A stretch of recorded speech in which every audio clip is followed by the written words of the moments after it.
수도권 감염 확산을 막는 데 적극 참여해 주시기를 거듭 당부드립니다.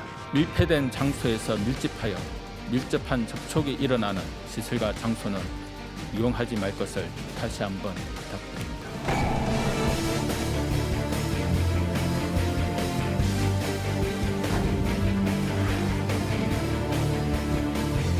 생산 방식이 질적으로 변화했다.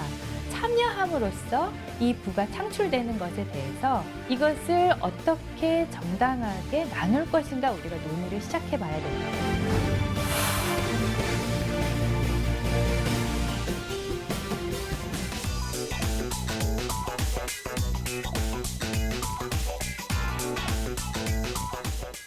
코로나 속보 살펴보겠습니다. 최영일 평론가, KBS의 박광식 의학전문기자 함께하겠습니다. 어서 오십시오. 안녕하세요. 중국이 상황이 안 좋아졌어요. 베이징이 며칠 전에 코로나 청정 지역을 선포했었는데 맞습니다. 불과 사흘 만에 신규 확진자가 나오더니 벌써 79명이 됐어요. 그러니까 이번 달 들어와서 6일에 이 돌발 위기 대응 단계를 하향했거든요. 그리고 이제 말씀하신 대로 청정 지역이다 그랬는데 11일에 한 명의 확진자가 나왔습니다. 56일 만에 첫 확진자가 나왔고 다음 날 12일에 6명, 그리고 그 다음 날 36명, 그 다음 날 또 36명. 그 불과 나흘 만에 79명의 새로운 확진자가 나왔거든요. 그러니까 베이징이 초비상이 됐는데, 자, 그럼 확진 진원지가 어딘가를 이제 살펴봤더니 아시아 최대 규모의 수산물 도매 시장이라고 불립니다. 이 펑타이구에 있는 굉장히 이제 유명한 신파디 도매 시장에서 비롯됐고요. 이 시장 대표가 그 자체 조사를 해봤는데 이 수입 연어를 절단하는 도마에서 코로나19 균이 이 바이러스가 검출이 됐다. 이렇게 밝히면서 너무 이르게 이 단계를 하향하고 청정 지역을 선포하는가는 비판도 나오고 있습니다. 그 현장 모습 보겠습니다. 네, 신파디 시장이 폐쇄됐다는데 보겠습니다. 네, 다시 유행 조짐을 보이고 있는 중국 베이징입니다. 네, 확산고리로 제목된 신파디 시장과 주변 지역이 13일부터 봉쇄됐습니다. 곳곳에 무장 경찰이 우한 때 모습처럼요. 네, 도시를 봉쇄하고 있습니다. 不来了，不来了，都是不来了。现在门口都是警察拦着，这封几天啊？我至少得半个月吧。我的。 갑작스런 봉쇄 조치로 시장 주변에 이렇게 팔지 못한 채소들 쌓여 있고요. 베이징 과일의 대부분을 공급하던 곳이래요. 이 신파디 시장이. 네. 그러면서 인근 마트까지 이렇게 동인하는 모습도 보이고요. 那我也不知道持续多久。 I don't know how long this situation will last. I hope it won't last long, but it seems that it will be a while before we do business inside again. 이걸 중국 당국에서는 시작은 해외에서 유입됐다 이렇게 보는 거예요? 그럼 해외에서 유입돼서 시장으로 들어왔다는 거예요? 일단 베이징시 발표에 따르면요. 신파디 시장에서 검출된 바이러스의 유전자 염기 서열을 분석했더니 유럽에서 유행하는 것과 일치했다. 그렇기 때문에 이제 해외에서 유입된 것으로 잠정 추정한다라고 밝힌 겁니다.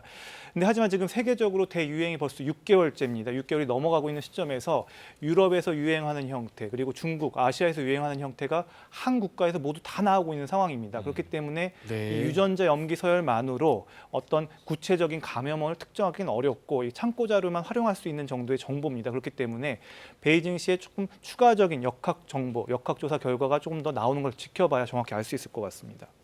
중국은 우한 때도 완전히 봉쇄 조치로 주민들을 맞습니다. 그냥 전혀 움직이지 못하게 막았잖아요. 그랬죠. 지금도 그럼 베이징에 어디가 막혀 있는 겁니까? 지금 이 그 시장 주변으로. 허베이성에서 지금 3명 나왔습니다. 베이징시 외곽이에요. 라오닝성에서도 1명 나왔습니다. 지금 이 허베이성과 베이징시 외곽에 있는 다른 도시들은 베이징을 가지 말라 이렇게 막고 있는 상황이고요.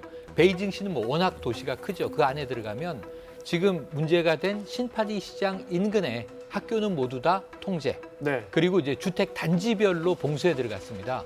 그러니까 이 지역에 있는 주택 단지들은 주민들이 나오지 못하는 그런 상황으로 봉쇄되어 있습니다. 국내 상황 보겠습니다. 37명 나왔습니다. 어제 확진자가. 지역 발생이 24명. 그나마 조금 줄었어요. 그죠? 네, 맞습니다. 이제 이틀 연속 30명대로 확진자가 나오고 있는 상황입니다. 이제 구체적으로 지역계의 산발적인 감염은 여전히 새로운 곳들이 네. 계속 나오고 있는 상황인데요. 오늘 좀 새롭게 발표가 된 곳이 인천 계양구에서 이 6월 13일 날 초등학생이 한 명이 확진이 됐는데 이 학생으로부터 가족 3명이 더 추가로 확진돼서 네. 4명이 누적 확진되는 사실도 오늘 알려졌고요. 네. 또 이거 외에도 송파구의 롯데 택배 물류센터에서도 또 네. 확진자가 발생해서 또 부천 쿠팡 물류센터처럼 또 우려가 커지고 있는 상황입니다.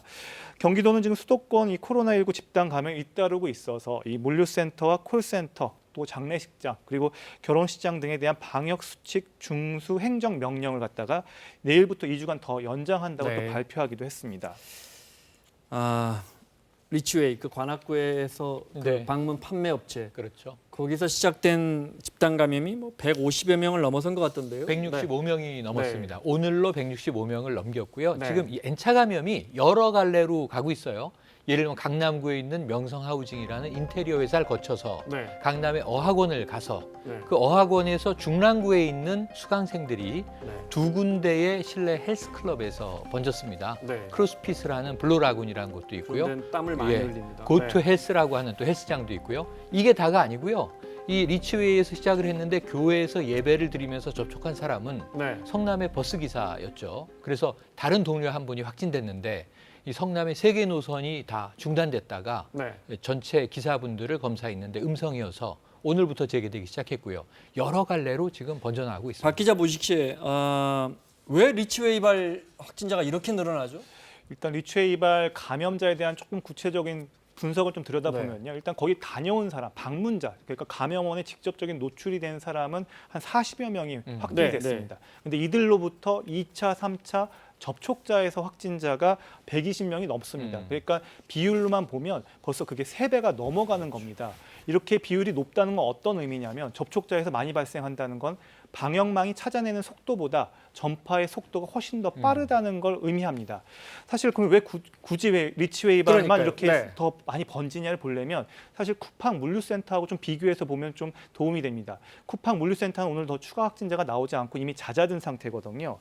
이 쿠팡 물류센터는 일반적인 직장에서 발생한 경우입니다. 그러니까 환경 면에서 일용직 근로자였긴 했지만 일반적인 직장 생활을 한 겁니다. 네. 그러니까 방역 측면에서 직장에 출입했던 사람의 명부, 전수가 다 파악이 되고 그 전수 조사가 다 가능했던 겁니다. 또 빨리 할 수 있었겠죠. 그렇죠. 네. 그리고 반면 리치웨이는 이 방문 판매 업체니까 이 환경 면에서는 굉장히 좁은 공간에서 뭐 장시간 동안 마스크를 쓰지 않고 노래를 부른다던가 음식 섭취 같은 행동을 하기 때문에 감염의 위험이 굉장히 높은 상황이었다 이렇게 볼 수가 있고 또 다단계 판매라는 이 업무의 특성 때문에 이분들로 인한 2차, 3차 전파가 많을 수밖에 없는 상황이었는데요. 또 이분들이 다니면서 소규모 커뮤니티로 방문 판매나 이 설명하는 행위를 하다 보니까 많은 곳곳에서 네. 감염자를 발생시킬 수밖에 없었다. 이분들이 밖으로 가서도 사람들을 만나는 직업이다 이 말씀이시죠? 네, 맞습니다. 네. 자, 수도권에서만 서울, 인천, 경기에서만 확진자가 거의 나오고 있습니다. 이게 한 달째 돼갑니다. 여기서 잡아서 수도권에서 확진자가 줄어들지 아니면 수도권 방역망이 뚫려서 지방으로 확산될지 정말 그 갈림길에 있습니다. 복지부 장관의 이야기 들어보겠습니다. 5월 이후 주요 집단 감염 27건 중 26건이 모두 수도권에서 발생하였고 무등록 방문 판매업소에서 시작된 감염이 수도권 내 중국 동포교회 쉼터와 콜센터 등 최소 8곳으로 전파되는 등 수도권의 감염 상황이 심각합니다. 수도권의 감염이 다른 지역으로 이어질 가능성도 무시할 수 없습니다. 이미 무등록 방문 판매업소 발 감염이 춘천 지역으로 이어졌습니다. 자, 이러다가 만약 자칫, 사실 뭐 생각하기도 싫지만 만약 무너지면 2차 대유행이 가능하고 전문가들의 지적이 실제 나오고 있어요. 네, 그렇습니다. 이 국립암센터 김호랑 교수 연구팀이 발표한 자료, 그러니까 네. 유행의 예측에 대한 분석을 한 그래프가 있는데요. 사실 유행 확산의 척도를 알 수 있는 것, 기초 감염 재생산 지수라는 수치가 있습니다. 한 명이 몇 명에게 맞습니다. 감염시키느냐. 결국 이 수치를 보는 건데요. 이 기초 감염 재생산 지수가 1이 넘어가면 네. 사람이 다른 한 명에게 이상 전파시킬 수 있는 겁니다. 그러니까 유행이 퍼진다는 얘기고 1 이하면 유행이 퍼지지 않는다는 뜻입니다.